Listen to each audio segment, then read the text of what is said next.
Okay, let's talk about something that I think we all know way too well. That feeling of being totally, completely exhausted, even when you've had a full night's sleep. It's so frustrating, right? Waking up already tired. Well, today we're going to get into a surprisingly simple reason this keeps happening and an even simpler way to fix it. I mean, really think about it. You get your 8 hours, you do everything right, but the next morning you feel like you're just dragging yourself through mud.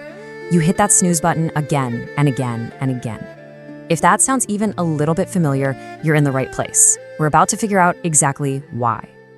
This is exactly how one person, Leo, described his Saturday morning. And get this, he had just slept for 10 hours straight. He should have been bouncing off the walls with energy, but instead, he just felt stuck. And that feeling, that glitched character feeling, that's exactly what we're going to tackle today. So what's really going on here? What's the diagnosis?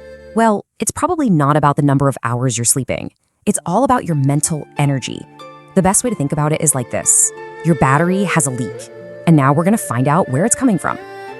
This little piece of genius came from Leo's neighbor, Mr. Wu, who's this super energetic 70-year-old, and this one simple idea, this analogy, perfectly explains that feeling of being mentally drained. So let's break it down. See, going to sleep, that's like plugging in your phone. That's the easy part. The real problem is all the stuff that's still running in the background.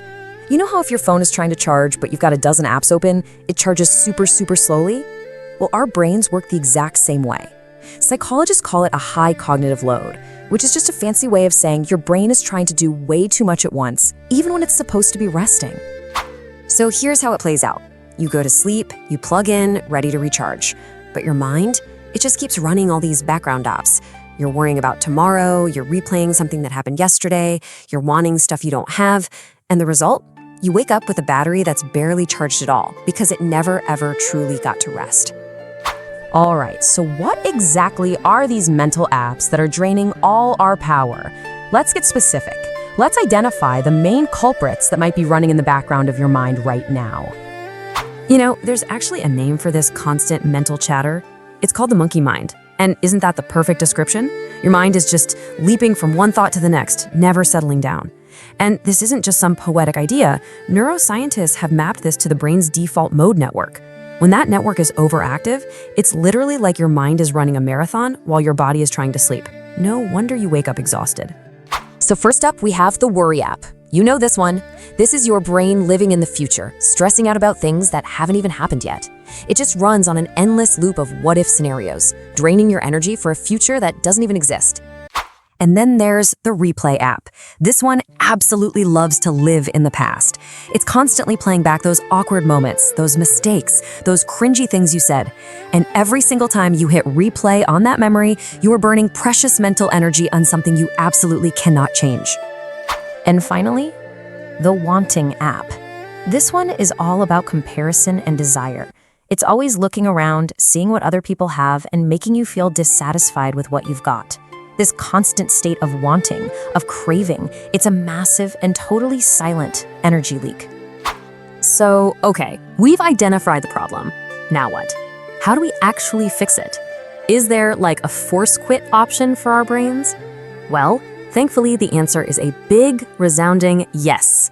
Let's get to the solution. Here it is. Mr. Wu's powerfully simple answer. The trick to closing all those mental apps. It isn't some complex meditation practice you have to study for years. It's simply about focusing all of your attention on the one thing you are doing right now. And this is way more than just a nice idea. It's a skill you can actually practice. So when you walk, just walk. Feel your feet on the pavement. Notice the air around you. When you eat, just taste the food instead of scrolling on your phone. This simple practice of single tasking is what quiets that overactive brain. You're basically looking at that monkey mind and saying, hey, the marathon is over. It's time to sit down. Now, look, this might sound kind of hard, and you don't have to be perfect at it. The goal isn't to suddenly silence your mind forever. It's just about taking that one small step, feeling that first little bit of relief, and finding that first little boost in your battery. When Leo tried this just for a moment in the park, something incredible happened. He focused only on the feeling of the wind on his face, and for the first time all morning, That constant, noisy, whirring fan inside his head just stopped. That's the feeling. That is the feeling of closing a mental app. Just quiet. And in that one moment, he felt it. A tiny spark, a little jump in his battery life, maybe up to 20%. And that is the whole point. It's not about going from 0 to 100 overnight. It's about finding that first 20% and proving to yourself that you can recharge. So, I'll leave you with this question. What apps are running in your head right now? Is it the worry app? The replay app? The wanting app? What's the one thing you can focus on right after this is over? What's the first app you're going to close today?